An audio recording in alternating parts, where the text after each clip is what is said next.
श्री स्वामी समर्थ मराठी जगत या यूट्यूब चॅनलमध्ये तुमचे खूप खूप स्वागत आहे। आजचा आपला व्हिडिओचा विषय असा आहे की गणपती बाप्पा शेंद्री रंगाचे का झाले, गणपती बाप्पांना सेंदूर का लावतात, तर याविषयी एक कथा आहे।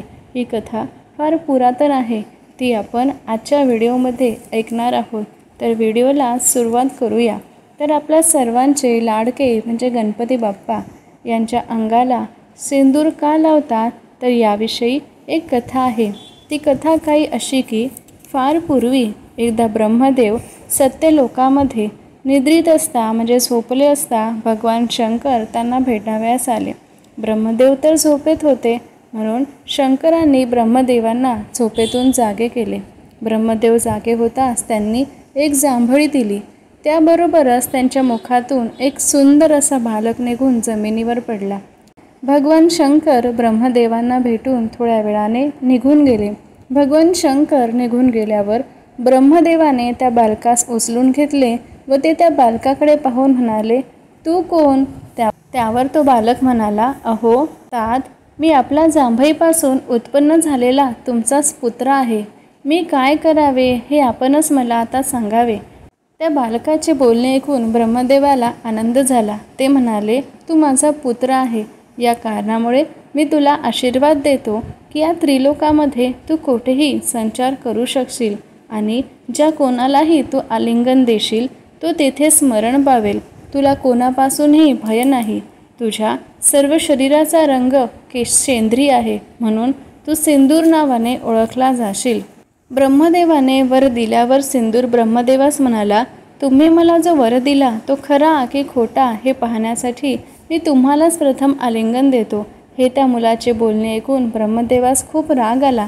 ब्रह्मदेवाने त्याला रागाने म्हटले, सिंदुरा, तू माझ्या वराने उन्मत्त होऊन माझ्यावरच उलटला।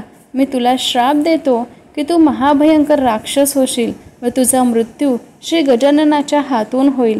असा श्राप देऊन ब्रह्मदेव वैकुंठामध्ये निघून गेले।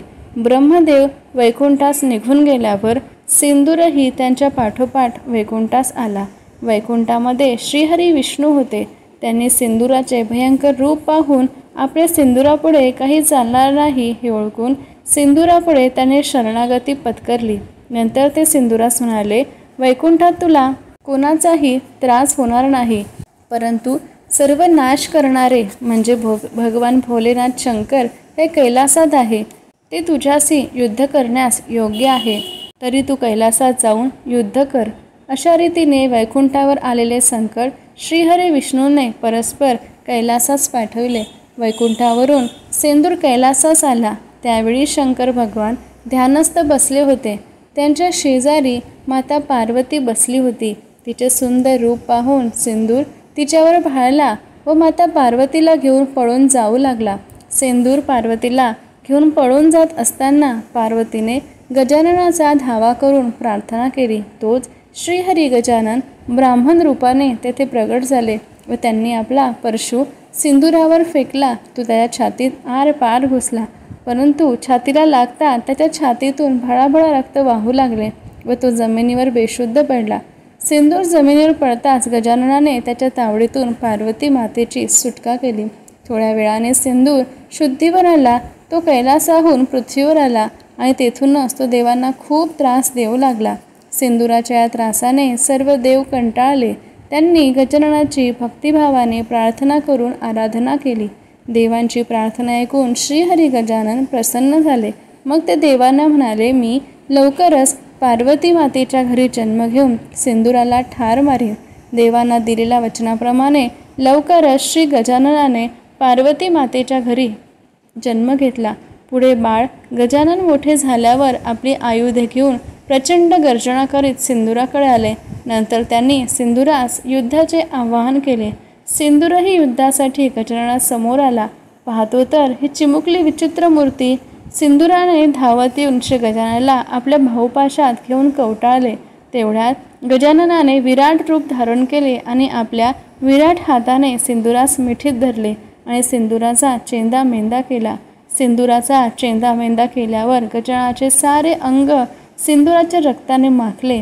श्रीहरी गजाननाच्या सगळ्या अंगाला सिंदुराचे रक्त लागल्यामुळे आपले सारे अंग सिंदुरासारखे लाल लाल झाले. म्हणून आजही आपण गणपती बाप्पांचे अंग सिंदुरासारखे लाल लाल झालेले पाहतो. कारण सिंदुरासारख्या राक्षसाचा भगवान गजाननांनी नायनाट केला, त्याला संपवले.